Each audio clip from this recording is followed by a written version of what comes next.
This is Unit 3, the role of a data scientist, which has 5 sections, each section containing one or more lecture videos, and we'll be covering end-to-end the role and responsibilities of a data scientist in the global AI industry. For those who've done the previous units, you'll remember that we looked at what AI, ML, and data science were and how they're differentiated from each other. We looked at a business perspective on AI adoption in today's world. And in the second unit, we looked at the different roles that exist in the AI industry, including the data scientist role, as well as data analyst, data engineer, machine learning engineer, and business analyst. This is the most technical unit and the largest unit of this course. We'll be looking at comprehensively what the role of a data scientist is. Unit 4 is going to contain a complete practical exercise where you can take a data set and move through like a data scientist using the various concepts, tools, and techniques. We'll be using Python libraries for that. And finally, Unit 5, which is going to close and complete this course by talking about those aspects that have hitherto been not discussed. So between Unit 2 and today, Unit 3, we have actually run 2 webinars, and thank you for all of the great attendance and interaction. I received quite a number of questions, and so I list those here just by way of setting the context.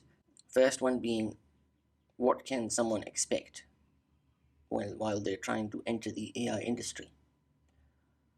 Another one, there's so many techniques and tools and libraries out there, and they're being released every day, and within so much advancement, how can one stay up to date with the AI industry? Or there's so much new research and releases of new algorithms and methods. How can one stay abreast of it all? How can one stay up to date? All of the literature that's being published, the research that's being done in the academic circles as well as the industry.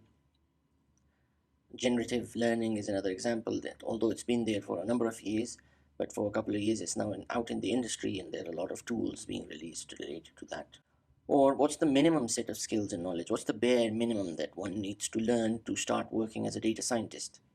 Or finally, what's a great data scientist profile? In other words, what's the bare minimum versus a great to have profile with everything that you can ever learn? So in this unit, we'll be answering these questions and more.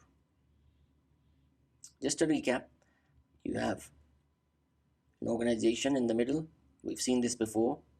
The organization is providing some kind of a product or a service to the market in order to interact, in order to extract economic value from the market. And the organization in the background has some commercial functions and some technical functions and assets.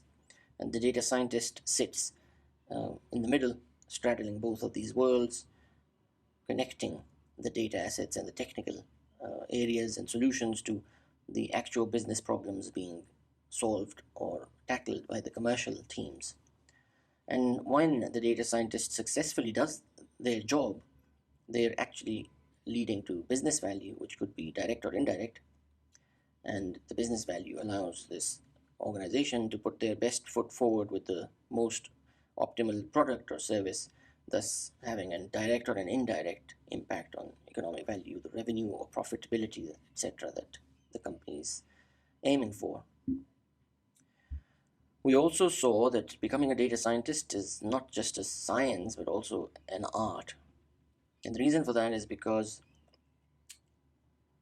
the data scientist needs to be well versed with the business nuances. In other words, they need to have business acumen, which includes people management, stakeholder management, understanding the business processes and the problem at hand, which will need them to have some level of domain knowledge of the industry and the various benchmark use cases that are being implemented and deployed around the world, to be able to take inspiration from it, or to even ideate and create new ideas for use cases and build the business case for it, solutionize it, convince the stakeholders, and actually solve the problem for the business users. And this needs a lot of soft skills. And of course, the technical knowledge, as we know, all of the various things that the data scientist needs to know. And we will be looking at this in depth in section 3.3. So we'll move on.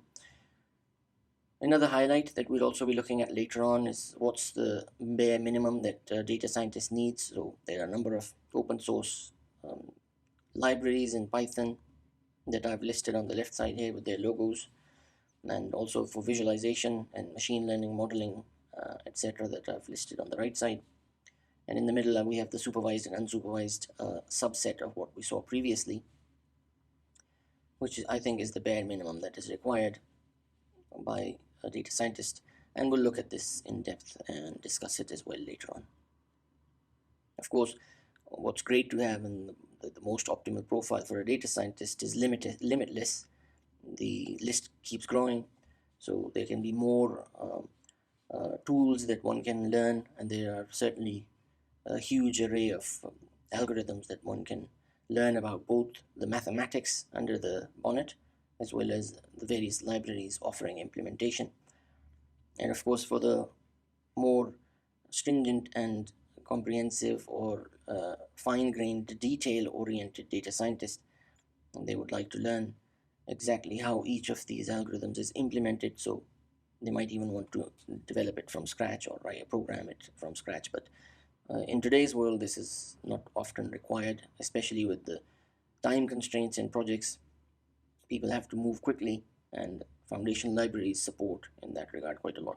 Even hyperscalers are going further than that and providing accelerators for data scientists to be able to build solutions for typical use cases fairly quickly. And finally, just to highlight, to set the scene for our first section in Unit 3, we'll be looking at business acumen. So just by way of a reminder, the data scientist profile, which we're looking at now, just as a recap, in addition to the technical skill set, the data scientist definitely needs to be able to influence people, have that business understanding and sense, communication skills, to be able to bridge the technical commercial gap, build data stories and narratives, and socialize those amongst the leadership and colleagues. And this is essentially a blend of technical, business, analytical, and communication skills that the data scientist needs to bring to the table. And of course, communication with a varied audience. So in the next video, we'll be looking at Unit 3 and starting with 3.1, Business Acumen.